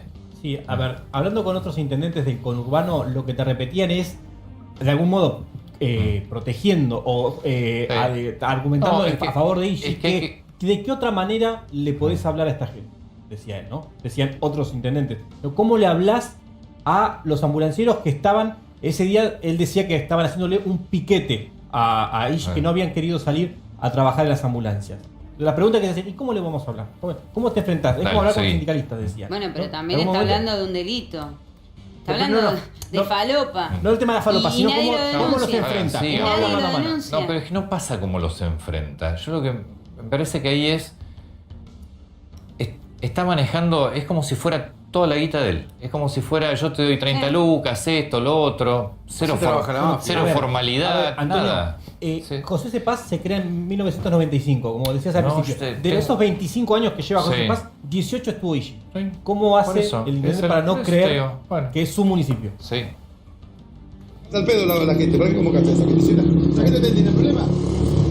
¿Qué problema tenemos? Todos laburan, no falta ninguno, son los responsables de siempre. Los muchachos siempre pusieron el pecho por salud. Está bien, pero no necesitan que lo defienda. Yo te quiero no necesito que defienda. Pero ya está, hablaste demasiado, ya está, cortate. Ya te digo esto.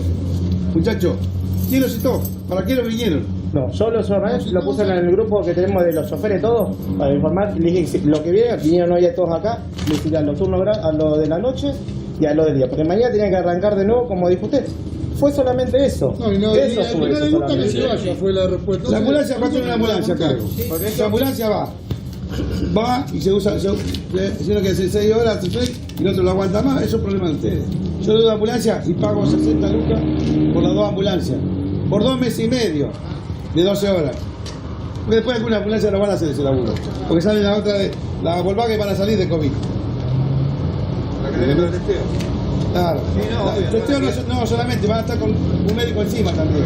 Van a ir así hisopado, va vestido así hisopado, viene y no se van a empezar a ¿entendés?